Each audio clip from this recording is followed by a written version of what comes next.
नमस्कार विद्यार्थी मित्रांनो, लोकसभा अकॅडमीमध्ये सर्व विद्यार्थ्यांचं स्वागत आहे. मी अप्पा हातनुरे. आज आपण काय टोकियो ऑलिम्पिक बघणार आहोत. याच्या अगोदरच बघितलं असतं मित्रांनो, पण काय की तब्बल 1.5 तास बघा, म्हणजे मी वाट बघत होतो अजून, पण आत्ता कुठं 11 वाजलेले आहेत रात्रीचे आणि आत्ता लाईट आलेली आहे आणि आता मी हा व्हिडिओ घेतोय. किती विद्यार्थी बघतील हे मला माहिती नाही. उद्या परीक्षा आहे. आताचे रात्री 11 वाजलेले आहेत, पण तुमची मर्जी मित्रांनो. शेवटी बघितलं ना पाहिजे म्हणतात, पण बसमध्ये जाताना वगैरे जर समजा तुमच्या कानावर पडलं तेवढं बघावं यासाठी मी हे टाकलेलं आहे. शेवटी किती येईल याच्यामधलं सांगता येत नाही. मी याच्यामध्ये काय घेतोय पहिलं बघा. म्हणजे पहिल्या शब्दात सांगितलं बरं, टोकियो ऑलिम्पिक घेणार आहे, पॅरा ऑलिम्पिक घेणार आहे, COP26 जे आहे, ओके 26 कॉन्फरन्स ऑफ पार्टीज 26वी, आणि त्यानंतर काय रे महाराष्ट्र भूषण देखील घेणार आहे. आशा भोसले यांना मिळालेला आहे तो देखील, आणि कृषी कायदे रद्द झाले. एवढे पॉइंट मी या लेक्चर मध्ये तुमचं घेणार आहेत. बघा आता जास्त वेळ न घालवता मी टोकियो ऑलिम्पिक कडे येतो. टोकियो ऑलिम्पिक, टोकियो ठिकाणी ऑलिम्पिक भरणारी ही 4थी वेळ आहे. किती वेळ आहे रे? टोकियो कालावधी बघा 23 जुलै ते 8 ऑगस्ट 2021 दरम्यान भरली होती. आणि कुठं भरली रे? सगळ्यात महत्त्वाचं कुठं भरली? टोकियो जपान, आणि आशियामध्ये जपान, बरोबर. आणि कोरोनाच्या काळ याच्यामुळं 20च्या स्पर्धा 21 मध्ये पार पडल्यात, हे महत्वाचं आहे. ओके, आता बघा ब्रीदवाक्य युनायटेड काय रे, युनायटेड बाय इमोशन्स, हे महत्वाचं नाही. शुभंकर एक वेळेस विचारलं होतं, मिराई तोवा यावेळेस आहे, म्हणजे काय जपानी शब्द आहे, शाश्वत भविष्यकाळ असा आहे. मग काय काय काय विचारतात रे जनरली टोकियो ऑलिम्पिक म्हणल्यानंतर? सगळ्यात महत्त्वाचा प्रश्न कशावर असतो? भारतातल्या ज्या 7 लोकांना मिळालेला आहे त्यांना कोणतं सुवर्ण मिळालंय का रौप्य मिळालंय, कोणत्या खेळात मिळालंय, आणि जर समजा एखाद्या वजन गटाशी संबंधित असेल, कशा संबंधित असेल, तर त्यांच्या खेळाची स्पेसिफिक किंवा त्या व्यक्तीविषयी ज्याला सुवर्ण मिळालं त्याच्याबद्दल जास्त माहिती, हे जास्तीत जास्त प्रश्न त्या ठिकाणी फिरतात. तर बघू आपण बोधचिन्ह बघा. काय रे बुद्धिबळ, मी थोडं स्पीड घेतो. बुद्धिबळ पटाच्या धर्तीवर काय रे अभिजातता आणि परिष्कृतता प्रदर्शित करणाऱ्या जांभळ्या आणि पांढऱ्या रंगाच्या चौकड्याचा वापर करून बनवलेला. हे काय महत्वाचं नाही. बोधवाक्य फक्त लक्षात ठेवा. सहभागी देश किती आहे? 206. सहभागी देश किती? 206. ओके, आणि कुठं स्पर्धा भरली? Tokyo Japan. ओके, कोरोनाच्या काळामुळे 20ची स्पर्धा 21 मध्ये, आणि क्रीडा प्रकार किती होत्या? 33. भारतातर्फे सहभागी खेळाडू 127, त्याच्यामध्ये 71 पुरुष आणि 56 महिला. महत्वाचा आहे 127, त्यामध्ये 71 पुरुष आणि 56 महिला. आणि सहभागी देश किती आहे? टोटल 206. क्रीडा प्रकार 33, आणि या 33 क्रीडा प्रकारामध्ये आता नवीन 4 क्रीडा प्रकार ऍड झालेत. म्हणजे 33 मध्येच ऍड आहेत, 4 ऍड आहेत त्याच्यामध्ये. ओके, कोणते 4 ऍड आहेत बघा यावर्षी नवीन? स्पोर्ट, क्लाइम्बिंग, कराटे, सर्फिंग आणि सॉफ्टबॉल. विचारू शकतात की कोणते 4 ऍड झालेले आहेत. कोणकोणते? बघ, स्पोर्ट, क्लाइम्बिंग आणि कराटे, सर्फिंग आणि सॉफ्टबॉल. ओके, कराटे काय रे, सर्फिंग करताना सॉफ्टबॉल वरून क्लाइम्बिंग केलाय, म्हणजे पडलाय म्हणा, काही काय काय म्हणायचं म्हणा. ओके, तर बघा लक्षात घ्या, भारत 18 खेळामध्ये सहभागी होणार आहे. एकूण खेळ प्रकार किती आहेत? क्रीडा प्रकार 33 आहेत, आणि भारत किती मध्ये होणार आहे सहभागी? 18.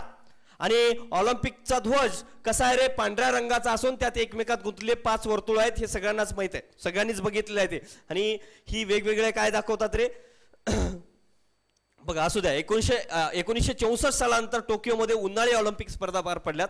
बघा ही ऑलिम्पिक पार पडणारी टोकियोमध्ये कितवी रे? ही दुसऱ्यांदा खेळवल्या जातील अशातलं पहिलं शहर आहे. 7 सप्टेंबर बघा, 7 सप्टेंबर 2013 रोजी अर्जेंटिनाच्या ब्युनॉस आयर्स शहरात झालेल्या इंटरनॅशनल ऑलिम्पिक कमिटीच्या 125व्या कितव्या रे? 125व्या. लक्षात ठेवा, 125व्या बैठकीमध्ये टोकियोला स्थान देण्यात आले, आणि टोकियोला यजमानपद दिलंय. इस्तंबूल आणि माद्रिद आहे, हे दोघं स्पर्धेमध्ये होते. पण हे महत्वाचं नाही, जास्त महत्व काय रे? किती देश होते, कधी कालावधीत, कोणता कालावधी? 23 जुलै ते 8 ऑगस्ट 2021 दरम्यान कालावधी, आणि 2020च्या स्पर्धा 2021 मध्ये पार पडल्या. आणि सहभागी देश 206, भारतातर्फे खेळाडू 127, 71 पुरुष आणि 56 महिला. क्रीडा प्रकार 33, पण भारताचे 18 खेळामध्येच सहभागी झाले. आणि नवीन खेळ कोणते? स्पोर्ट, क्लाइम्बिंग, कराटे, सर्फिंग आणि सॉफ्टबॉल. That's it. एवढं लक्षात ठेवा, बाकी काही लक्षात ठेवायची गरज नाही. आता इकडे बघा, एकूणात जपानमध्ये होणारी ही 4थी ऑलिम्पिक स्पर्धा आहे. म्हणजे 4थी आहे म्हणजे काय रे? हिवाळी 2, उन्हाळी 2 असे 2. ओके, अशी 4थी आहे एकूणात, उन्हाळी आणि हिवाळी धरून. मग हे बघा हिवाळी कोणते 1972ला सस्पोशे आणि 1998ला नागोवा ही ऑलिम्पिक स्पर्धा असू द्या एवढं काय महत्वाचं नाही. उद्घाटन सोहळा बघा, उद्घाटन कोणी केले बघा, टोकियो शहरातलं शिजुंकू भागात न्यू नॅशनल स्टेडियमवर हा सोहळा पार पडला. आता ते कोण करणार आहे? क्रीडोत्सव प्रज्वलन नाओमी ओसाकाद्वारे, जपानची टेनिसपटू, त्याच्याद्वारे ती प्रज्वलन करण्यात आलेली आहे. उद्घाटन सोहळ्याचं भारताचं पथक 28 जणांचं होतं. ध्वजवाहक कोण होता? मनप्रीत सिंग हॉकीचा करणार आणि मेरी कोम बॉक्सिंग पटू या दोघं होते ध्वजवाहक. संघाचे संघचालक जपानच्या अक्षर क्रमानुसार झालेलं आहे, म्हणजे संघाचं काही एवढं महत्वाचं नाही ते असो. सर्वप्रथम ग्रीसच्या पथकाचं संचलन झालंय. भारत 25व्यांदा ऑलिम्पिकमध्ये सहभागी झालेला आहे. कितव्यांदा? 25व्या, म्हणजे 25वी वेळ आहे ही ऑलिम्पिकमध्ये भारत सहभागी होण्याची. आणि आतापर्यंत भारताला म्हणजे 25 वेळेस जेवढ्या वेळेस सहभागी झाला आतापर्यंत मध्ये भारताला 9 सुवर्ण, 7 रौप्य आणि 12 कांस्य मिळाले आहेत. एकूण 28 पदकं आतापर्यंत मिळालेत आणि या वर्षी 7 पदकं आहेत. बघा आतापर्यंत 25 वेळेस मध्ये 28 पदकं आणि या वर्षी किती पदकं मिळालेत? 7 पदकं मिळालेत. ते महत्वाचं आहे. बघा आता यापूर्वीची आगामी स्पर्धा आता एवढी काय महत्वाचं नाही. उन्हाळी यापूर्वीची रिओला भरली होती, माहिती आहे सगळ्यांना, रिओ 2016ला, आणि आगामी पॅरिसला 24ला, आणि आता झालेली कोणत्या रे? टोकियोला 2021ची टोकियो. याच्या अगोदर कुठे भरली होती? रिओ ऑलिम्पिक आपल्या डोक्यामध्ये खेळत होतो. आणि आता 4 वर्षांत भरतात. मग आता कुठं आहे रे? आता येणारी 2024 मध्ये पॅरिसमध्ये होणार आहे. आणि हिवाळी तर माहिती आहे आपला काय रे? पियोंगचांग दक्षिण कोरिया 2018, आणि 2022 मध्ये होणार आहे हिवाळी. अजून झाली नाही हिवाळी. बीजिंग चीनमध्ये होणार आहे. असो, आता हे महत्वाचं आहे बघा. याच्यातले पहिले जे आहेत, पहिले 2-3 राष्ट्र मात्र महत्वाचे आहेत, त्यांचे सगळं माहित पाहिजे, पहिले 2-3 तरी किमान. बघा अमेरिकेला 39 सुवर्ण, आणि बघा हे कोणाला जास्त भेटले याला महत्व नाही. ओके, मग एकूण जास्त असले तरी काही फायदा नाही. आता एकूण 65 याला 65 आहेत.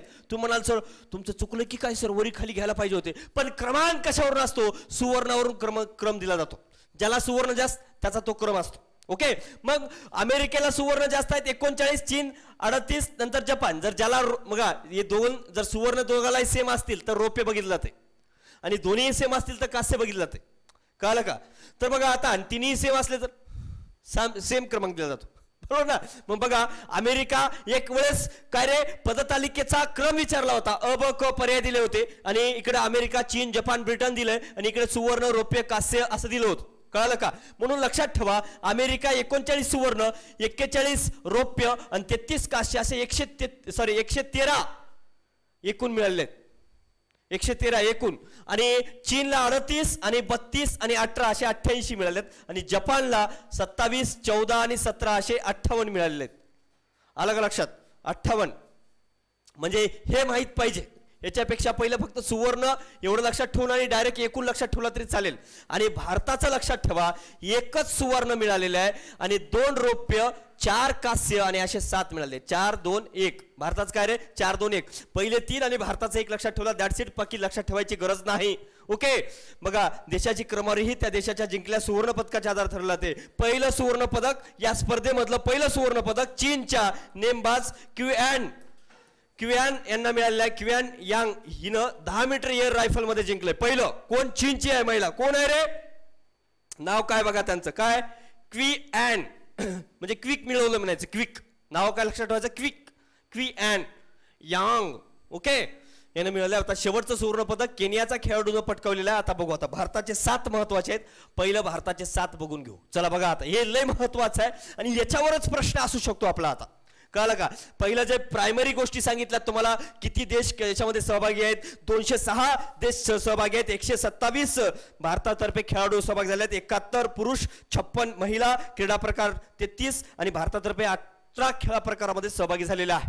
ओके, 4 नवीन क्रीडा प्रकार सहभागी झाले. असो, पण आता हे 7 महत्वाचे आहेत. नीरज चोप्रा सुवर्ण मिळाले आहे आणि अत्यंत महत्वाचा आहे. मग नीरज चोप्रा बद्दल माहिती बघणं अत्यंत गरजेचं ठरणार आहे. ओके, नीरज चोप्रा यांच्याबद्दल. आणि यांना सुवर्ण मिळालाय, त्याला भालाफेक मध्ये मिळालाय. कोणता खेळ प्रकार आहे? भालाफेक. मग त्यांनी किती दूर भाला फेकलाय हे विचारलं जातं. किती? मग 87.58 मीटर भाला फेकलाय.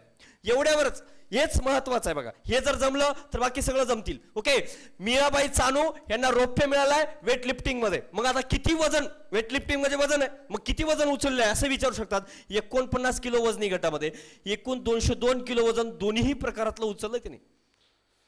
ओके बघा 49 किलो आणि 202 किलो वजन दोन्हीही. मीराबाई चानू यांनाही रौप्य मिळाला वेट लिफ्टिंग, पण सुवर्ण मात्र महत्वाचं आहे. नीरज चोप्रा यांना मिळाला सुवर्ण, तर अभिनव बिंद्रा यांना मिळालं होतं, त्यानंतर यांनाच मिळालं बघा.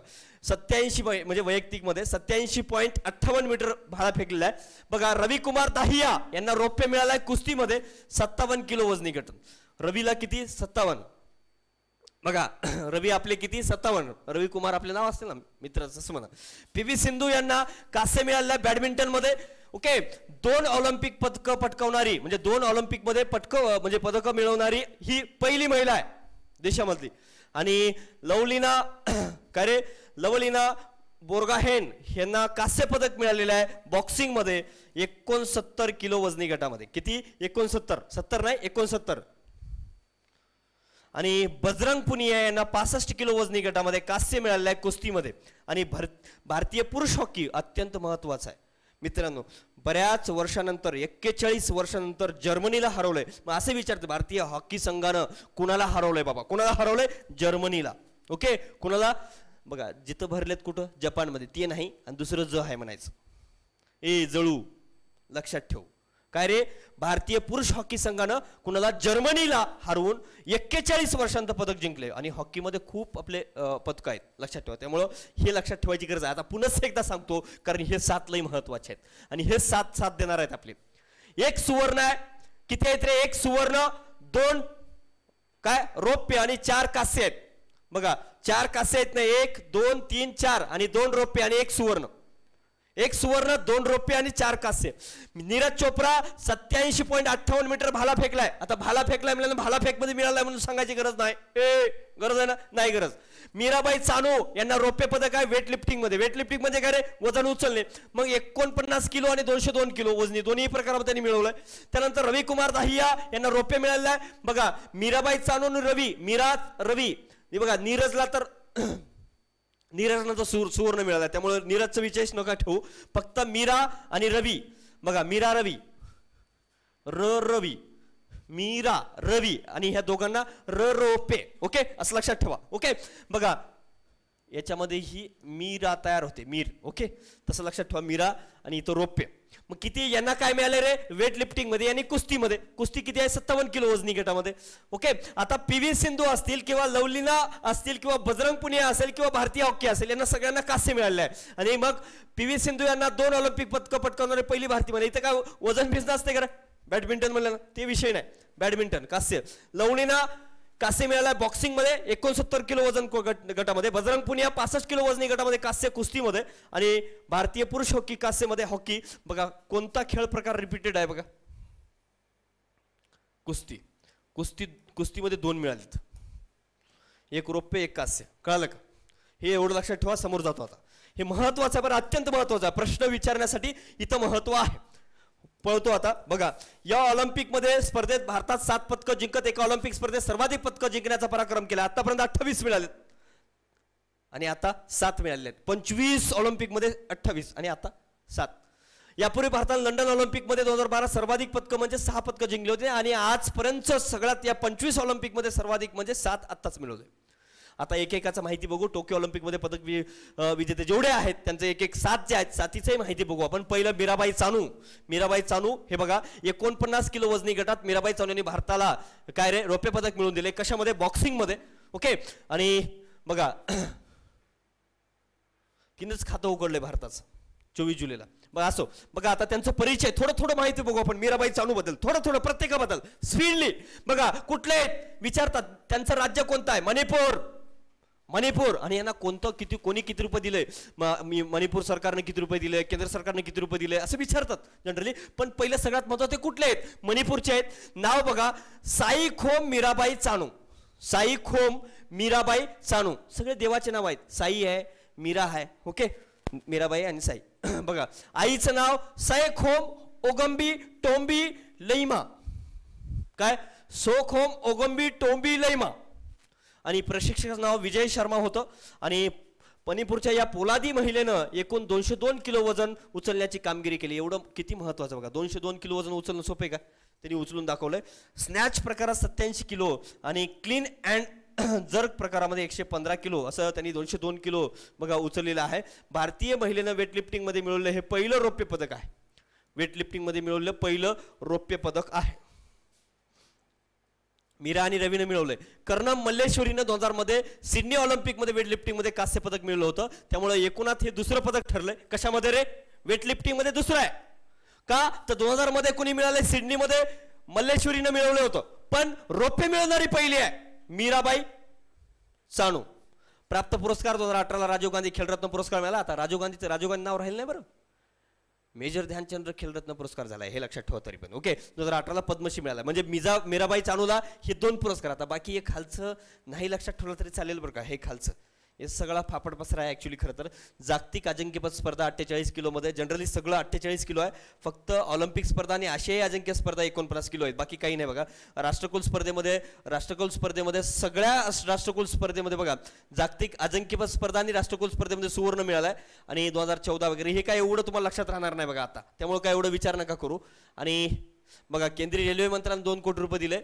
आणि मणिपूर सरकारने 1 कोटी रुपये. आणि बायजूस कंपनी बॉयजूस झाले बायजूस आपण जे शिक्षण घेता तुम्ही बायजूस बघा किती मोठं त्यांनी कमवलंय नाव बायजूसनं. 1 कोटी रुपये दिले आणि भारत सरकार 50 लाख रुपये. That's it. त्यानंतर आता दुसरा व्यक्ती बघू आपण. मणिपूर सरकारने त्यांना पोलीस अधीक्षकपदी निवड केली बघा. BCCI 50 लाख रुपये, भारतीय ऑलिम्पिक असोसिएशननं 40 लाख रुपये दिले. असो सगळ्यात जास्त कोण दिले ते पहिले लक्षात ठेवा. बाकी जाऊ द्या खड्यात. केंद्रीय रेल्वे मंत्र्यांनी 2 कोटी रुपये दिले. मणिपूर सरकारने 1 कोटी रुपये दिले. ओके बाकी जाऊ द्या. बघा आता त्यांना काय पोलीस उपाधीक्षक म्हणजे DYSP झाल्यात त्या मीराबाई चानू. आणि डोळ्यावर दिसलं पाहिजे रे. डायरेक्ट DYSP बाई दिसली पाहिजे ते. अलग लक्षात. बघा आता रविकुमार दहिया हे टोकियो ऑलिम्पिक मध्ये 5 ऑगस्ट 2021 रोजी 57 किलो वजनी गटामध्ये रविकुमार दहिया रौप्य पदक मिळवलं कुस्तीमध्ये. बरोबर ना. कुस्तीपटू आहेत. आता बघा 12 डिसेंबर 1997 कुठं हरियाणाचे आहेत ते सोनीपत मधले. प्रशिक्षक मालिकोह रशियन आहेत. खेळाचा प्रकार आहे फ्री स्टाईल कुस्ती 57 किलो वजनी गट. ऑलिम्पिक मध्ये रौप्य पदक मिळवणारा तो दुसराच मल्ल ठरलाय. पहिलं कोण आहे मग? सुशील कुमारनं रौप्य पदक मिळवलं होतं. आणि ऑलिम्पिक मध्ये कुस्तीतलं भारतातलं हे एकूण 6वं पदक आहे. पण रौप्य मिळवणारा दुसरा आहे. मग आता पहिला कोण आहे बघा. कांस्य काशाबा जाधव होता हेल्सिंकी मध्ये मिळालाय. आणि दुसरा कांस्य सुशील कुमार बीजिंग मध्ये 2008 ला. ओके आणि रौप्य सुशील कुमारला म्हणजे रौप्य मिळवणारा हा कितवा आहे रे? रविकुमार दुसराच आहे. आणि ही पण बाई रौप्य मिळवणारी पहिली आहे. आणि एकूण मिळवणारी वेटलिफ्टिंग मध्ये दुसरी आहे. बघा रौप्य सुशील कुमार लंडन मध्ये मिळालं. आणि कांस्य योगेश्वर दत्त लंडन मध्ये 2012. आणि कांस्य साक्षी मलिक रिओ मध्ये 2016. म्हणजे साक्षी मलिक यांना काय मिळालं होतं कांस्यमध्ये? कांस्य मिळालं होतं कुठं? रिओ या ठिकाणी 2016 ला. म्हणजे असे 5 जण आहेत आणि हा 6वा आहे कुस्तीमध्ये ऑलिम्पिक मध्ये पदक मिळवणारा. आतापर्यंत रविकुमार दहिया यांनी मिळवलेले पदक सुवर्ण आशियाई अजिंक्यपद स्पर्धा आशियाई किंवा मग काय रे जर तुम्हाला आशियाई अजिंक्यपद वगैरे म्हणलं ना तर त्यामध्ये मिळाले म्हणून समजायचं. वाक्य आलं तरी सेंटेन्स बरोबर आहे म्हणायचं. ओके त्यामुळे इथे जास्त नका विचार करू. आणि कोणी काय दिले बघा. जास्त काही नाही. भारत सरकार आणि हरियाणा सरकारनं फक्त 4 कोटी रुपये दिले. बघा हरियाणा सरकारनं 4 कोटी दिले हे लक्षात ठेवा पहिलं. ते हरियाणाचे आहेत म्हणून हरियाणा सरकारनं 4 कोटी दिले. आता PV सिंधूजी बघा. PV सिंधू बघा खूप म्हणजे अभिमानास्पद गोष्ट आहे की 2 वेळेस ऑलिम्पिक मध्ये यांनी पदक मिळवलेलं आहे बॅडमिंटन मध्ये. टोकियो ऑलिम्पिक मध्ये काय यांनी बॅडमिंटन स्पर्धेमध्ये कांस्य पदक मिळवलंय. कांस्य पदकाच्या लढत सिंधूनं चीनच्या ही बिन निआओचा पराभव केलाय. म्हणजे चीनच्या कोण बिंग निआओचा पराभव केलाय. अल्पपरिचय बघा. हैदराबाद आंध्र प्रदेश मधले आहेत ते. आणि पूर्ण पुसारला व्यंकटा सिंधू हे मग यांच्यावर विचारलंय बघा. पुसारला व्यंकटा सिंधू यांचं पूर्ण नाव आहे. आणि प्रशिक्षक पार्क टाय संघ. प्रशिक्षक जनरल विचारणार नाही पण हे वाक्य विचारते. 2 ऑलिम्पिक पदकं पटकावणारी भारताची पहिली महिला आहे क्रीडापटू. कितवी? 2 ऑलिम्पिक मध्ये मिळवणारी काय रे? 2 ऑलिम्पिक पदकं पटकावणारी भारताची पहिली महिला क्रीडापटू ठरलेली आहे. अशी कोणीही महिला नाही दुसरी. म्हणजे क्रीडा प्रकार नाही म्हणत एकूण मध्येच. 2016च्या रिओ ऑलिम्पिक मध्ये तिने रौप्य पदक पटकावलं होतं. आता कांस्य मिळवलेली आहे. आजपर्यंतच्या सर्व ऑलिम्पिकचा विचार करता बॅडमिंटन मध्ये पदक पटकावणारी ती दुसरी भारतीय खेळाडू ठरली आहे. सायना नेहवाल लंडन ऑलिम्पिक मध्ये 2012 मध्ये मिळवलं होते ना. आता PV सिंधूला बघा सलग 2 ऑलिम्पिक स्पर्धेत पदकं जिंकणारी भारताची दुसरी क्रीडापटू ठरले. यापूर्वी सुशील कुमारनं 2008 बीजिंग आणि 2012 लंडन ऑलिम्पिकमध्ये अशी कामगिरी केलं होतं. भारतीय महिला क्रिकेटपटूने जिंकले हे एकूण 7वं पदक आहे. PV सिंधूला काय काय मिळाले बघा. पहिलेच लक्षात ठेवा बरं का, हे लक्षात नका ठेवू कॉमनवेल्थमध्ये मिळालं का मिळालं म्हणायचं, बाकी सगळं दक्षिणा करे आशियाई वगैरे काही म्हणलं एस म्हणायचं. ओके, तेवढं काही विषय नाही. फक्त एक लक्षात ठेवा, अर्जुन पुरस्कार 2013ला मिळालाय, पद्मश्री 2015, राजीव गांधी खेलरत्न पुरस्कार 2016 आणि पद्मभूषण आहे, विभूषण नाही पद्मभूषण आहे. PV सिंधू यांना भूषण आहे बरं का, 2020चा आहे. आणि याच्यावर पण प्रश्न विचारलाय त्यांच्या, पद्मविभूषण नाही पद्मभूषण आहे. अर्जुन पुरस्कार 2013, पद्मश्री 2015, राजीव गांधी खेलरत्न पुरस्कार 2016 आणि 2020ला पद्मभूषण, विभूषण नाही. आता हे लक्षात ठेवू नका जनरली, आता काय तेवढं लक्षात राहणार नाही बघा. व्यतिरिक्त PV सिंधू यांनी 6 रौप्य आणि 10 कांस्य पदके वेगवेगळ्या स्पर्धेत पटकवलेत. आता असं काय एवढं महत्त्वाचं नाही बघा. त्यांना 1 कोटी रुपये बायजूस कंपनीने दिले आणि तेलंगणा सरकारनं 50 लाख आणि आंध्र प्रदेश सरकारनं 30 लाख रुपये दिले. BCCIनं 25 लाख रुपये वगैरे काही नाही, एवढं काही नाही. आणि बायजूस कंपनीने 1 कोटी रुपये दिले. भारत सरकारनं किती दिले रे, 30 लाख रुपये. असो, आता लवलीना चौथी व्यक्ती बघा, लवलीना बार्गोहेन आसामची आहे. मग कशामध्ये भेटले यांना, कशामध्ये भेटले रे, बॉक्सिंगमध्ये. 69 किलो वजनी गटामध्ये. सगळ्यात महत्वाचं हे आहे वजनी गट बॉक्सिंगमध्ये लवलीना यांना काय मिळाले बघा. रवी आणि मेरी सोडलं, ओके, काय सगळ्यांना कांस्य आहे बघा. कुठले आहेत मग, गोलाघाट आसाम मधले आहेत. लवलीना बोर्गोहॅन हे त्यांचं नाव आहे. आणि बॉक्सिंगमध्ये येण्या अगोदर ती किक बॉक्सिंग करायची. भारताला बॉक्सिंगमध्ये ऑलिम्पिक पदक मिळवून देणारी ती तिसरी खेळाडू ठरली. विजेंदर सिंग 2008ला आणि मेरी कोम 2012ला कांस्य पदक. यांना पण कांस्य पदकच मिळालं, तिघालाही कांस्य पदकच. असो, अर्जुन पुरस्कार 2020ला मिळाला. बाकी काही नाही बघा. आशियाई अजिंक्यपद, जागतिक अजिंक्यपद आशिया सगळं भेटलंय म्हणायचं, काही नाही. बायजूस 1 कोटी रुपये, आसाम सरकार 1 कोटी रुपये दिले. आसाम सरकार मात्र 1 कोटी रुपये दिले बरं का. आता हे बघून नाही तर मी जातो तू जातो करसाल पैसे बघून, एवढं सोपं नसते काय. उद्या पेपर आहे आपला. बजरंग पुनियानं कुस्तीमध्ये 65 किलो वजनी गटामध्ये कांस्य पदक मिळाले. बजरंग पुनिया कुस्तीमधलं दुसरं आहे. ओके, बघा बजरंगचा जन्म कुठं झाला रे, झाझर हरियाणा मधले आहेत, हरियाणा. ओके, हरियाणाचे दुसरा व्यक्ती आहे. आणि भारतीय रेल्वेमध्ये राजपत्रित अधिकारी या पदावर काम करतोय. तो टोकियो ऑलिम्पिकमध्ये भारताकडून कुस्ती पदक जिंकणारा तो दुसरा कुस्तीपटू ठरलाय. ओके, आतापर्यंतच्या सर्व ऑलिम्पिकचा विचार करता कुस्तीमध्ये पदक जिंकणारा बजरंग पुनिया हा 6वा भारतीय खेळाडू ठरलेला आहे. ओके, मग आता हे सगळे आशियाई कॉमनवेल्थ म्हणलं की यस म्हणायचं, काय एवढं टेन्शन नाही घ्यायचं. आणि बाकी यांना काय मिळाले त्याला महत्व आहे. अर्जुन पुरस्कार 2018ला मला विशिष्ट सेवा पदक 2020ला मिळालं, काही नाही एवढं. हरियाणा सरकारनं 6 कोटी रुपये दिले, महत्वाचं आहे बघा. कोणाला दिले 6 कोटी,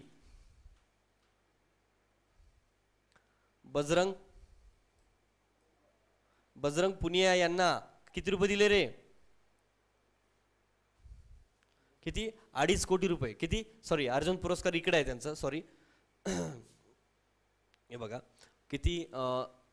बजरंग पुनिया यांना किती दिले, नीरज चोप्राला 6 कोटी रुपये आहे, नीरज चोप्राला. ओके, तर यांना किती दिले आहे बघा. तर अर्जुन पुरस्कार 2015 मध्ये मिळाला यांना, आणि पद्मश्री पुरस्कार 2019 आणि मेजर ध्यानचंद खेलरत्न पुरस्कार 2019 आणि इंडियन स्पोर्ट्स अवॉर्ड FICCIचं ओके 2020ला.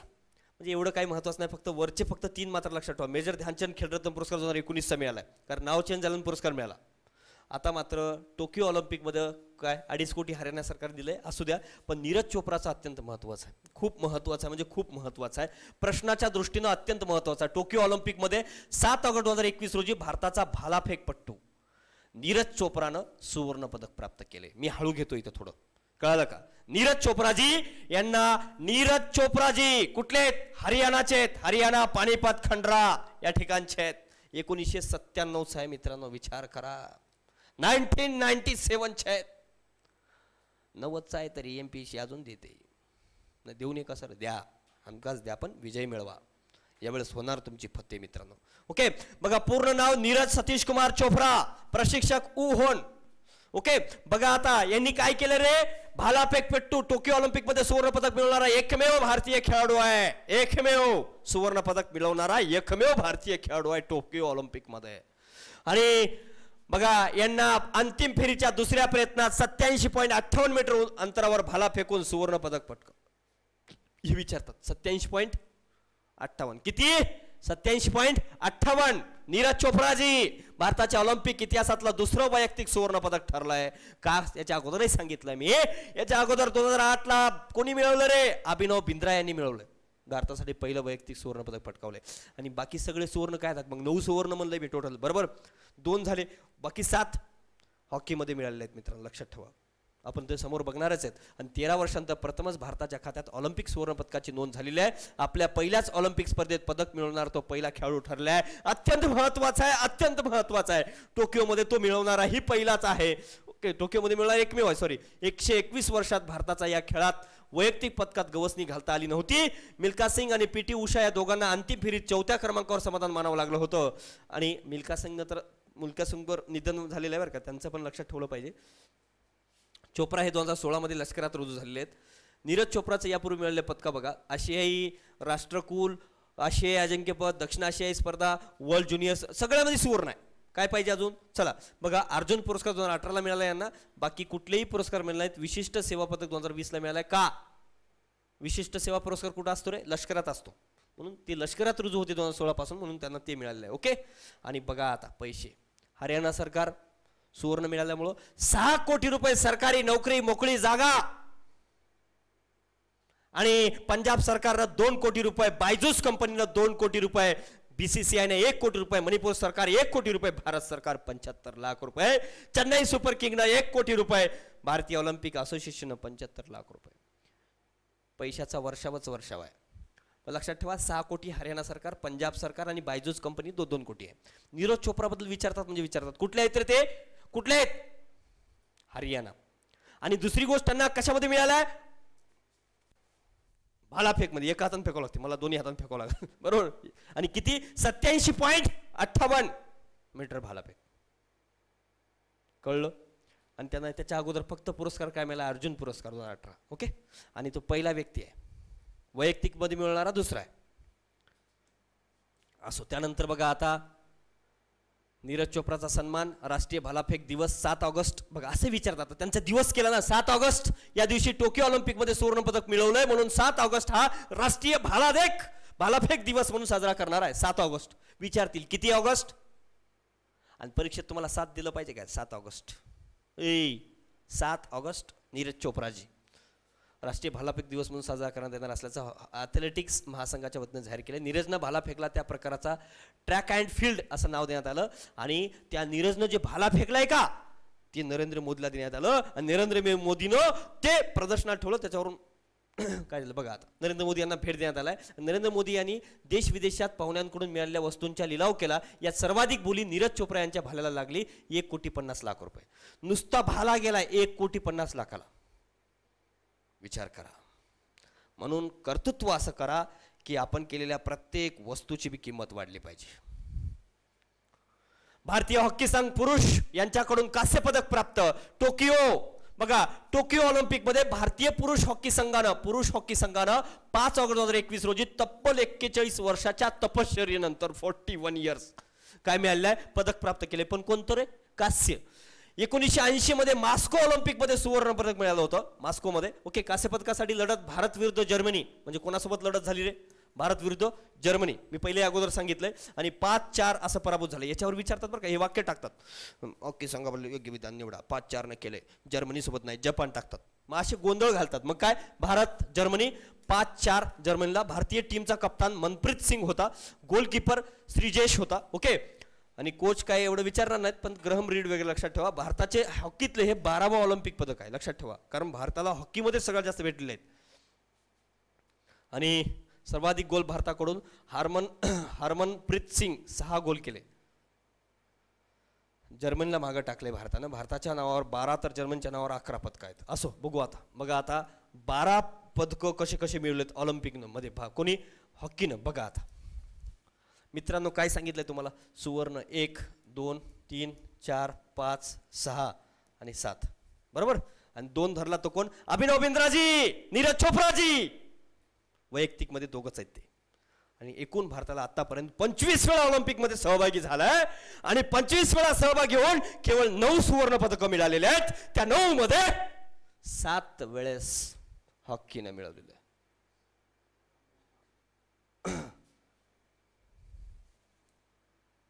1 2 3 4 5 6 5 6 7 आणि 8 सॉरी 8 आणि टोटल किती आहेत 1 2 3 4 5 6 7 8 आहेत सॉरी 8 आहेत ओके 8 म्हणजे किती झाले रे टोटल आता किती झाले मी सुरुवातीला किती सांगितलं तुम्हाला एकच मिनिट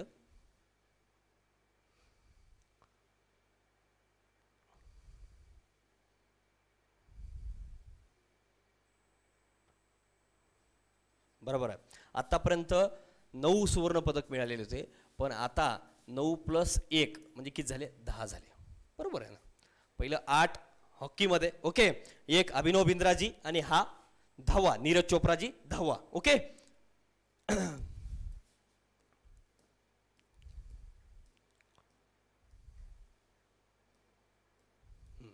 बघा आणि किती 12 वेळेस मिळाले 8 सुवर्ण 1 रौप्य आणि 3 कांस्य पदक मिळाले म्हणजे सुवर्ण जास्त आहेत कशाला हॉकीला मग हॉकीवर का प्रश्न विचारणार नाही हॉकी 5-4 जिंकले कोणाविरुद्ध जर्मनी विरुद्ध आणि 41 वर्षाची काय तपस्या केले आणि कोण आहे मनप्रीत सिंग टीमचा कॅप्टन आणि सर्वात जास्त गोल कोण केलाय हरमनप्रीत सिंग हरमन ओके आणि भारत विरुद्ध जर्मनी झाले बघा पंजाब सरकारनं मिळाल्याबद्दल बघा या सगळ्या टीमला काय दिले पंजाबमधल्या 8 खेळाडूंना प्रत्येकी 1 कोटी रुपये मध्य प्रदेश सरकारनं 2 खेळाडूंना प्रत्येकी 1 कोटी रुपये ओडिशा सरकारने 140 कोटीचा प्रयोजकत्वाचा करार 2018 मध्ये केला होता याच्याबद्दल ओके असो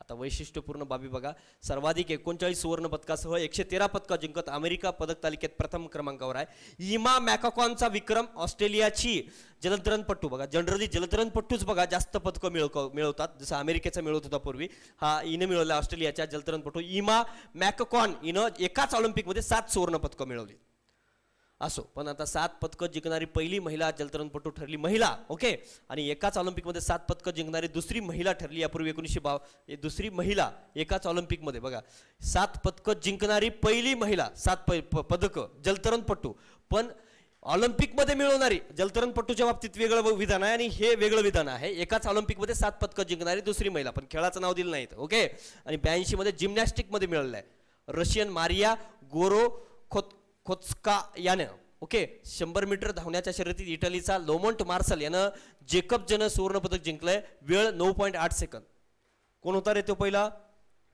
जमैकाचा कोण हुसेन बोल्ट ओके हुसेन बोल्टनं केलं होतं पण नंतर मग आता यांनी आले शर्यतीमध्ये लामोंट मार्सेल ओके 9.8 सेकंद कतारचा मुतोज इसा बार्शिमनं सुवर्णपदक इटलीच्या तंबेरीला वाटा देत उंच उडी प्रकारात इतिहास घडवलाय पण तंबेरीनं काय केलंय बघा ओके तंबेरीला पायाला दुखापत झाली होती त्यामुळे तो अंतिम फेरीत उडी मारू शकत नव्हता ओके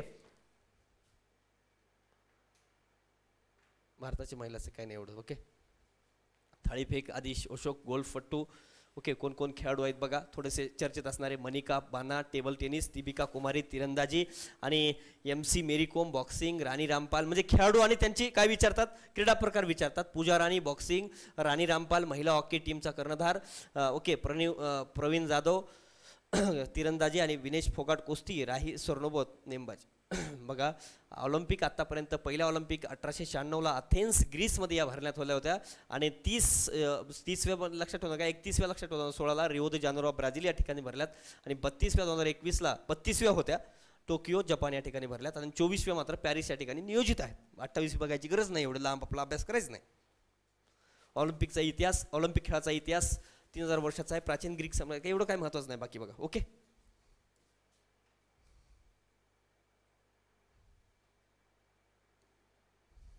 हां कोण घेते आंतरराष्ट्रीय ऑलिम्पिक समिती ही काय लोझोन स्वित्झर्लंड येथे असलेली क्रिकेट संघटना आहे दर 4 वर्षांनी भरल्या जातात स्थापना 1854ला झाली मुख्यालय कुठं आहे स्वित्झर्लंड आणि सदस्य 125 देश आहेत बेस्ट ओके याच्यानंतर बघा आता ऑलिम्पिक संपल्या मित्रांनो तर यानंतर आपण पॅरा ऑलिम्पिक बघू पॅरा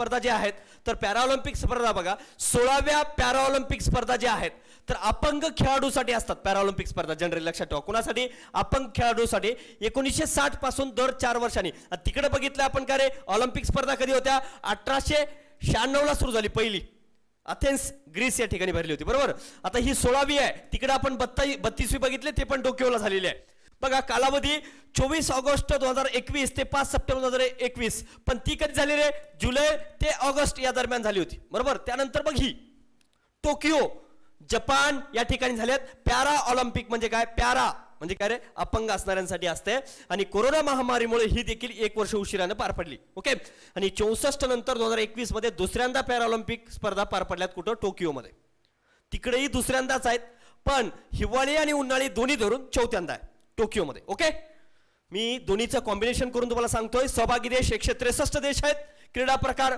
तिकडे किती होते रे 206 देश होते आणि तिकडे 33 क्रीडा प्रकार होते इथं 206 तर पॅराऑलिम्पिक मध्ये 163 म्हणजे कन्फ्युज होऊ नका ओके आणि क्रीडा प्रकार 22 आणि तिकडं 33 होत्या आणि प्रयोजक थम्सअप एवढं काय महत्वाचं नाही यावर्षी नवीन समाविष्ट क्रीडा प्रकार तायकांदो आणि बॅडमिंटन तिकडे कोणकोणते होते रे समाविष्ट केले तिकडे कोणकोणते होते बघा क्रीडा प्रकार तिकडे कोणते स्पोर्ट क्लाइम्बिंग कराटे सर्फिंग आणि सॉफ्टबॉल ओके आणि इथं कोणते आहेत बघा तायकांदो आणि बॅडमिंटन दॅट्स इट 2च ऍड झाले तिकडे 4 ऍड झाले बघा आता ब्रीदवाक्य काही गरज नाही आता तिकडे सोमी का रे तिकडे काय होतं रे शुभंकर काय होतं तिकडं तर मिराई तोवा होतं आणि इथं सोमेई ती होतं आता आणि थीम सॉन्ग कर दे कमाल तू वगैरे काय असं एवढं महत्त्वाचं नाही दॅट्स इट भारतीय दल 54 खेळाडू होते नॅशनल स्टेडियमवर खेळाडू काय 16 पार पडला आम्हालाही पंख आहेत या संकल्पनेवर आधारित हा 16 होता ओके आंतरराष्ट्रीय पॅराऑलिम्पिक समितीचे अध्यक्ष अँड्रू पार्सन्स होते भारतीय ध्वजवाहक कोण होता टेकचंद गोळाफेकपट्टू आता हे सगळे पॅराऑलिम्पिक मधले आहेत नावं तुम्हाला वेगळे आढळतील ओके आता बोधचिन्ह वगैरे एवढं काही महत्वाचं नाही बघा आता इकडे बघा सगळ्यात महत्वाचं हे आहे आता या ऑलिम्पिक मध्ये मित्रांनो कोणाला किती मिळाले आता याच्यावर विचारलं याच्यापूर्वी प्रश्न काय आला रे ही देश देतात आणि भारत 24व्या ठिकाणी मग भारताचंही देतात मग किती सुवर्ण किती रौप्य किती कांस्य मिळाले याचाही क्रम याच्यावरच असतो बरं का बघा सर्वाधिक चीन आहे 96 सुवर्ण आहेत आणि तिकडे कोण आहे रे सर्वाधिक अमेरिका आहे किती सुवर्ण आहेत रे किती आहेत 39 सुवर्ण आहेत आणि दुसरा चीन आहे 38 सुवर्ण आहेत आणि एकूण जर म्हणलात अमेरिकेला 113 होते आणि 88 चीनला होते पण तिकडं अमेरिका नंतर चीन इकडे काय रे चीन आहे अमेरिका 3ऱ्या क्रमांकावर आहे बघा चीनला 96 सुवर्ण 60 रौप्य आणि कांस्य 51 207 आता इकडे जास्त असणार आहेत हे पॅराऑलिम्पिक आहे आणि ग्रेट ब्रिटन 41 38 45 124 पहिले 2च लक्षात ठेवा मित्रांनो तुम्हाला 3 लक्षात राहणार नाहीत ओके बघा 207 आणि 124 आणि हे लक्षात नाही ठेवायचं फक्त हे लक्षात ठेवा 96 आणि 41 हे कन्फ्युजन होणार नाही तुम्हाला तेवढं पण इथं 207 आणि 124 हे लक्षात ठेवा एकूण लक्षात ठेवा म्हणजे इथं तुम्हाला नॉर्मली डिफरन्स करता येईल ओके आणि भारत मात्र कन्फर्म लक्षात ठेवा 5 सुवर्ण 8 रौप्य आणि 6 कांस्य तिकडं कसं रे तिथं म्हणलात तर 1 सुवर्ण 2 रौप्य आणि 4 कांस्य एकूण किती 7 तिकडं लक्षात ठेवा बरं का भारताचं ओके दॅट्स इट एवढं लक्षात ठेवा आता नीरज चोप्राजींना सुवर्ण मिळाले आता बघा भारतानं 5 सुवर्ण 8 रौप्य पदकं आणि 6 कांस्य पदकासह 19 पदकं पटकावलेली आहेत आता 5 सुवर्ण ज्यांना मिळालेत ना ते महत्वाचे आहेत आता 1919 नावं लक्षात ठेवायची गरज नाही इतिहासातली भारताची ही सर्वाधिक पदसंख्या आहे तिकडं पण इतिहासातली पहिलीच वेळच आहे एवढं जास्त साथ मिळण्याची बघा अवनी लखरा एका स्पर्धेत 2 पदकं जिंकणारी ती पहिली भारतीय महिला खेळाडू ठरली कोण अवनी लखरा 10 मीटर एअर रायफल नेमबाजी स्पर्धेमध्ये सुवर्ण आणि 50 मीटर रायफल 3 पोझिशन मध्ये कांस्य पदक 10 मीटर आणि 50 मीटर हे 2 लक्षात ठेवा बरं का 10 मीटर एअर रायफल आणि 50 मीटर रायफल 3 पोझिशन या दोन्हीमध्ये याच्यामध्ये सुवर्ण याच्यामध्ये कांस्य म्हणजे 10 मध्ये सुवर्ण आणि 50 मध्ये थोडं मोठं आहे म्हणायचं कांस्य भेटले म्हणायचं कळलं का लक्षात ठेवा आणि सिंहराज आधानाने या स्पर्धात यांनाही देखील स्पर्धेत 2 पदकं जिंकलेले आहेत ही महिला आहे आणि हे पुरुष आहे बघा 50 मीटर एअर पिस्तूल नेमबाजीमध्ये रौप्य मिळाले आणि 10 मीटर एअर पिस्तूल नेमबाजीमध्ये कांस्य मिळाले यांना ओके आणि देवेंद्र झझरिया यांना रौप्य पदक पटकाविलं यापूर्वी त्यांनी पॅराऑलिम्पिकमध्ये 2 गोल्ड पदक जिंकलं होतं म्हणून देवेंद्र झझरिया यांच्याबद्दल थोडं माहिती बघा यांना काय काय भेटलंय पद्मश्री वगैरे भेटलेलं आहे बरं का लक्षात ठेवा अर्जुन पुरस्कार वगैरे मिळाला तिथं ती मात्र थोडंसं बघाल ओके मोबाईलवर डायरेक्ट थोडं सर्च करा आलं का लक्षात? तर बघा आता आपण सगळे खेळाडू बघू. बघा सुवर्ण सुवर्ण सुवर्ण जे मिळाले आहेत ते आपण पहिले 5 सुवर्ण प्रमोद भगत बॅडमिंटन मध्ये मिळाले. व्यक्ती देतील आणि काय रे सुवर्ण मिळालेला व्यक्ती देतील आणि त्यांचा स्पर्धा प्रकार अशा जोड्याजोड्या विचारू शकतात. प्रमोद भगत बॅडमिंटन मध्ये, कृष्णा नागर बॅडमिंटन, मनीष नरवाल नेमबाजी मध्ये 50 मीटर. किती मध्ये? 50 मीटर मनीष जी. आणि सुमित अंतिल भालाफेक 68.85. तिकडे किती होतं रे? नीरज चोप्राजी 87.58. आता बघा इथं भालाफेक 68.85 मीटर रेकॉर्ड ब्रेक भालाफेकला यांनी सुमित अंतिल. आता हे शेवटी अपंग आहेत मित्रांनो, तरी देखील एवढं म्हणजे कामगिरी खूप मोठी आहे. सुवर्ण Avani Lekhara 10 metre air rifle नेमबाजीमध्ये. ओके, यांना सुवर्ण मिळालाय आणि 2 मिळाले पण सुवर्ण सुवर्ण बघतोय आपण. 5 सुवर्ण आहेत. अवनी लकरा, अवनी, सुमित, मनीष, प्रमोद सगळ्यांची नावं 3 अक्षरी आहेत. बघा हे लक्षात ठेवायचं पहिलं. कोण कोण? अवनी, सुमित, मनीष आणि प्रमोद. आणि एकाचं फक्त कृष्णाच लक्षात ठेवा. या 4 जणांना कृष्णा सांभाळते. ओके, आता सिंहराज अथाना 50 मीटर एअर मध्ये पिस्तूल नेमबाजी मध्ये मिळालेला आहे. ओके, आणि रौप्य योगेश कुठुनिया थाळीफेक, रौप्य निशाद कुमार उंच उडी T47 मध्ये, आणि रौप्य प्रवीण कुमार उंच उडी T44 मध्ये, रौप्य मरियप्पन थंगावेल्लू. मरियप्पन थंगावेल्लू लक्षात ठेवा बरं का, पूर्वी पण यांना मिळालं होतं. म्हणजे कशामध्ये? उंच उडी काय रे 63 टी मध्ये. ओके, आणि रौप्य देवेंद्र झझारिया भालाफेक मध्ये मिळालाय. आणि रौप्य सुहास यधिराज बॅडमिंटन, रौप्य भाविना पटेल टेबल टेनिस. हा टेबलच बघा थोडंसं. ओके, आणि कास्य मनोज सरकार बॅडमिंटन, कास्य अवनी लकरा 50 मीटर रायफल. फक्त काय लक्षात ठेवायचं याच्यामध्ये काही लक्षात राहणार नाही तुम्हाला. फक्त सुवर्ण ज्यांना मिळालं ते जरी लक्षात राहिलं तरी सफिशियंट आहे, बाकी लक्षात राहणार नाहीत. आणि 2 कोणते नावं लक्षात ठेवाल तर देवेंद्र झझरिया आणि मरियप्पन थंगावेलू. देवेंद्र झझरिया, देवेंद्र भालाफेक, देवेंद्र फडणवीस यांच्यावरून लक्षात ठेवू शकता. देवेंद्र झझरिया वगैरे म्हणजे नाव तुम्हाला चर्चेत आहे त्यावर लक्षात ठेवू शकता. कशावर मी लक्षात ठेवू शकता? तुमच्या याच्यावर आहे. देवेंद्र झझरिया हे भालाफेक. ओके, आणि मरियप्पन थंगावेल्लू उंच उडी. आणि हे त्यांना विचारणारच कारण ते अभूतपूर्व कार्य केलेले आहेत. आणि बघा कास्य शरद कुमार उंच उडी. ओके, सुंदर सिंह गुर्जर भालाफेक आहे. बघा आता अलीकडील काही पॅराऑलिम्पिक स्पर्धा 2008ला बीजिंग या ठिकाणी भरणार आहे 13व्या, आणि 14व्या 2012ला लंडन, आणि 15व्या 2016 रिओ दी जानेरो. फक्त 15व्या लक्षात ठेवायचं आपला, आणि 16व्या. 15व्या कुठं झाले तर 2016 रिओ दी जानेरो. जिथं उन्हाळी होतात तिथंच ही होतात, त्यामुळे वेगळं लक्षात ठेवायची गरज नाही. फक्त ते कितवे आहेत? 31 आणि हे काय 30 आणि 31 32 ना, सॉरी 31 आणि 32 ना, 32वी ऑलिम्पिक स्पर्धा आहे ना. ओके, ते तेवढं लक्षात ठेवा, बाकी काही नाही. संपलं आता, बाकी काही लक्षात ठेवायची गरज नाही. रौप्यमध्ये तर बघा आता ग्लास्को स्कॉटलँड या ठिकाणी, स्कॉटलँड या ठिकाणी काय भरली? म्हणजे हवामान परिषद, जागतिक हवामान परिषद जे आहे, कॉन्फरन्स ऑफ पार्टीज 26वी भरलेली आहे. कॉन्फरन्स पार्टीज 26वी कुठं भरली रे? ग्लास्को स्कॉटलँड या ठिकाणी भरलेली आहे. पॅरिस करारामध्ये जे ठरलं होतं बघा, क्योटो करार 1997ला झाला होता, आणि क्योटो करारानंतर पॅरिस करार सगळ्यात महत्त्वाचा 2015चा होता, अत्यंत महत्त्वाचा होता. पण त्याच्यामधले अजूनही लागू झाले नाहीत, आणि ते ग्लास्को त्यासाठी महत्त्वाची बैठक होती. ग्लास्को म्हणजे स्कॉटलँड या ठिकाणी काय भरली? बैठक भरली. आणि या बैठकीमध्ये मित्रांनो काय बैठक ब्रिटन आणि इटली यांच्याकडं काय दिलं की बैठकीचं आयोजन करण्याचा कार्यक्रम यांच्याकडे दिलाय. आणि अध्यक्ष कोण होते? आलोक शर्मा. हे भारताचेच काय भारतीय वंशाचे नागरिक आहेत ब्रिटनमध्ये, त्यांचं बरेच पॉलिटिशियनमध्ये आहेत ते. ओके, आणि आलोक शर्मा. उद्घाटक कोण रे? ब्रिटनचे पंतप्रधान बोरिस जॉन्सन. या एवढं विचारतात बरं का, बोरिस जॉन्सन हे काय त्याचे उद्घाटक होते, आणि सदस्य 197 देश होते. That's it. एवढं मात्र सगळ्यात महत्त्वाचं आहे. बाकी सगळ्या गोष्टी काय आहेत माहिती आहे का? या करारामध्ये झालेले जे आहेत ना हवामान, ही सगळ्यात महत्त्वाची कशाबद्दल आहे? हवामान बदल. म्हणजे 2 डिग्री सेल्सिअसच्या वर जाऊ द्यायचं नाही टेम्परेचर, याच्याबद्दल आहे. मग त्याबद्दल आपण बाकी गोष्टी बघू. ओके, आणि या करारामध्ये बघा सगळ्यात महत्त्वाचं याच्याबद्दल, या करारामध्ये काय मिळालंय बघा, सगळ्यात महत्त्वाचं काय भेटलंय बघा. याच करारामध्ये एक महत्त्वाचं आहे, हे फक्त थोडं बघा, थोडं बघून घ्या. महाराष्ट्राला मानाचा पुरस्कार मिळाला बघा. महाराष्ट्राला मानाचा पुरस्कार मिळालाय. संयुक्त राष्ट्र हवामान बदल परिषदेत पुरस्कार मिळवणारा महाराष्ट्र भारतातलं एकमेव राज्य ठरलेलं आहे. भारतातलं एकमेव राज्य आहे. ओके, बघा महाराष्ट्राला under 2 coalition for climate action कडून प्रेरणादायी प्रादेशिक नेतृत्व पुरस्कार मिळालेला आहे. महाराष्ट्राच्या climate partnership and creative climate सोल्युशन्सची विशेष दखल यावेळी घेतली गेलेली आहे.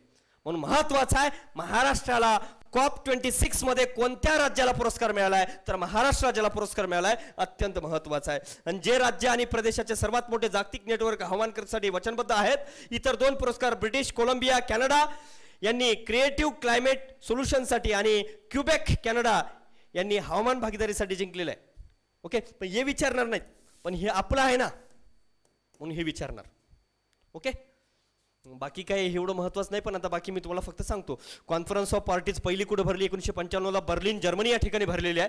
आणि COP 3 का महत्वाचे आहे, 1997ला क्योटो जपान, आणि अत्यंत महत्वाचा क्योटो करार त्यावेळेस 1997चा, म्हणून ते एक महत्वाचं आहे.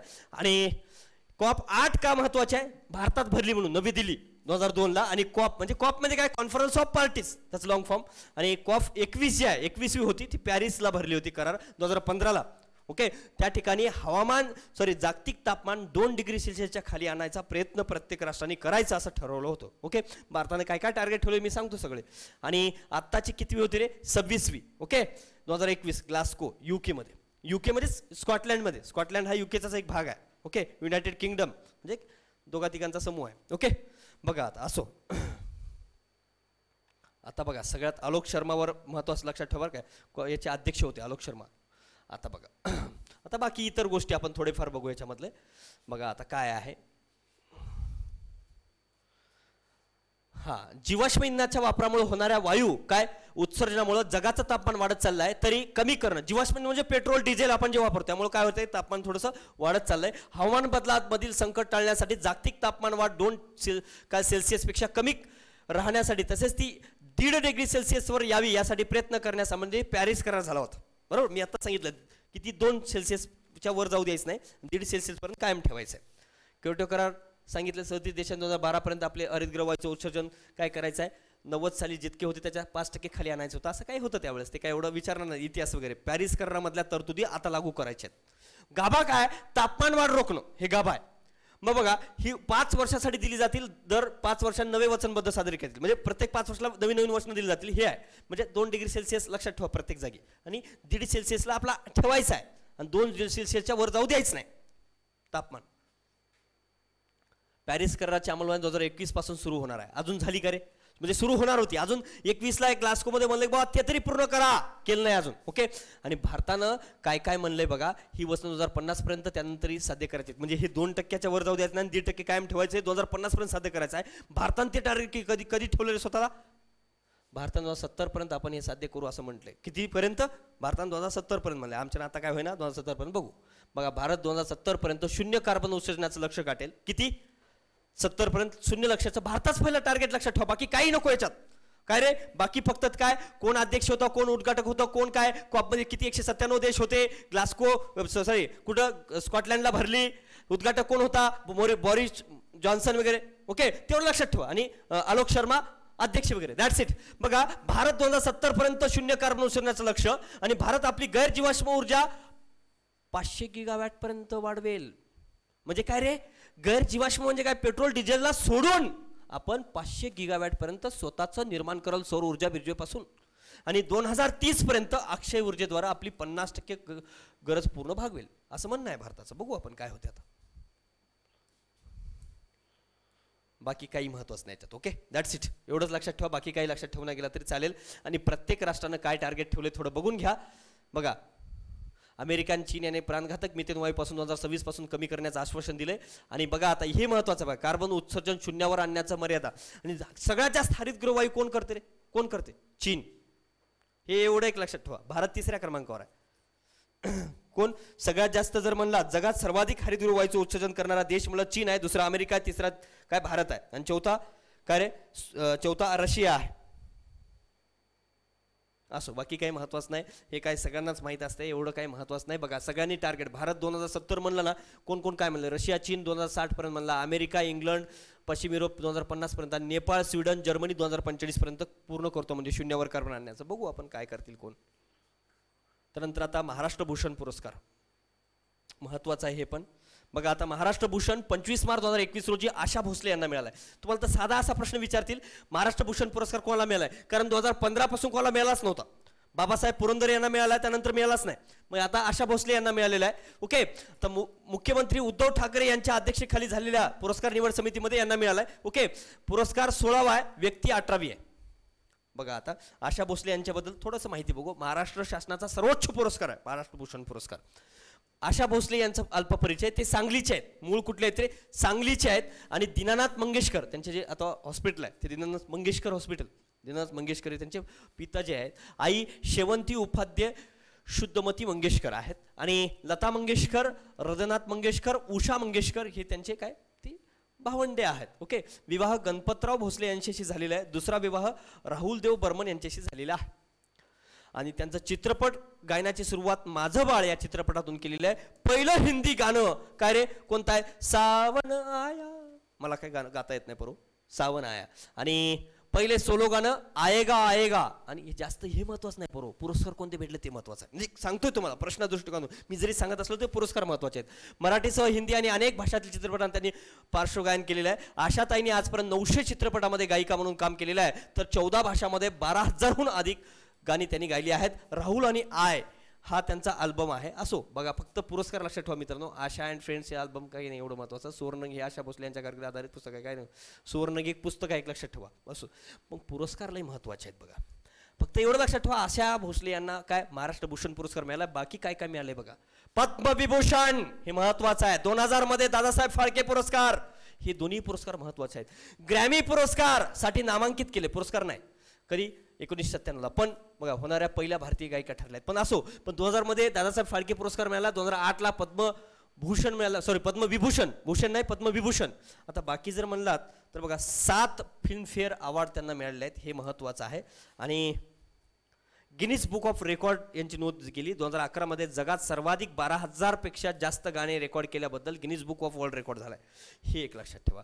बाकी आता बघा त्यांना बाकी हे जे पुस्तक, हे पुरस्कार अमरावती आणि जळगाव विद्यापीठांना डॉक्टरेट उपाधी मिळालेली आहे. भारत पाकिस्तान असोसिएशन नाईट लिंग ऑफ एशिया पुरस्कार मिळाला आहे. BBC आकाशवाणीच्या वतीने जीवनगौरव पुरस्कार मिळाला आहे. हे एवढं महत्त्वाचं नाही, पण हे महत्त्वाचे आहेत. दादासाहेब फाळके पद्मविभूषण याच्यामध्ये चुका करतील का. 2008 2000 मध्ये काय रे दादासाहेब फाळके, नंतर मग पद्मविभूषण मिळाले आहे. ओके, आणि 1997ला गॅमी पुरस्कारासाठी नॉमिनेशन मिळाले, बाकी काही नाही. ओके, 7 फिल्मफेअर मिळालेत. आणि आता मात्र 2011ला मात्र Guinness book of world record झाला, 12,000 पेक्षा गाणे जास्त गायला मिळालं.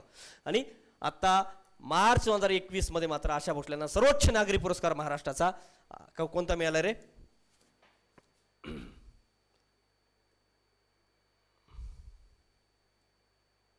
बघा महाराष्ट्र शासनाचा सर्वोच्च नागरी पुरस्कार आहे महाराष्ट्र भूषण. 1995 पासून दिला जातो. 10 लाख रुपये हे आहे पुरस्कार. 2012 मध्ये यात 2 बदल करण्यात आले. परप्रांतीय व्यक्तींनाही हा पुरस्कार देण्यात येईल.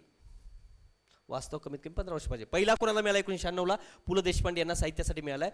आणि 15वा लक्षात ठेवा डायरेक्ट बाबासाहेब पुरंदरे साहित्यामध्ये. ओके, 12, 13, 14 हा पुरस्कार कोणाला दिला नाही. 15 पासून 16, 17, 18, 19ला दिला नाही, 20ला दिला नाही, आता 21ला दिलाय. हे तर बघितलंय आपण सगळं. बघा आता काय रे, कृषी कायदे, 3 वादग्रस्त कृषी कायदे रद्द करण्यात विधेयक मंजूर झाले. लोकसभेत मंजूर 19 नोव्हेंबर 2021 रोजी. बघा हे विचारणार नाहीत तुम्हाला कृषी कायदे जे रद्द केलंय का, नरेंद्र मोदींनी कोणाच्या जयंती दिवशी केले, गुरु नानक यांच्या जयंती दिवशी. कितव्या जयंतीला केले असं विचारतील, आहे का बघा. 552वी जयंती, कितवी हे महत्वाचं, 552 जयंती. इलेक्शन समोर केला असेल, काय असेल ते असेल, ते आता पॉलिटिशियन मध्ये आपल्याला जायचं नाही.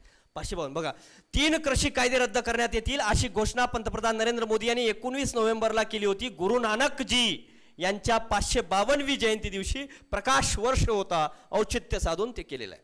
ओके, कृषी मंत्री नरेंद्र सिंह तोमर. आता काय महत्वाचं माहिती आहे का, 3 कृषी कायदे कोणते होते, नाव काय ते बघा फक्त, बाकी काही बघू नका. आता खूप काही आहे त्याच्यामध्ये गोष्टी, आता लक्षात राहणार पण नाहीत. आत्मनिर्भर भारताचा भाग असलेला कृषी सुधारणेचा मुद्दा, म्हणजे आत्मनिर्भर भारत जो योजना आहे त्याच्या अंडर हे कृषी कायदे निर्माण करण्यात आले होते. आणि हे बघा लक्षात घ्या, कायदे मंजूर कधी झालेत 20 मध्ये, सप्टेंबर 20 मध्ये. पण कायद्याची नावं बघा फक्त, आणि तेवढंच लक्षात ठेवा, बाकी काही लक्षात ठेवला गेला तरी चालेल. पहिला कायदा शेतकरी उत्पादने व व्यापार व वाणिज्य प्रोत्साहन सुविधा कायदा 2020.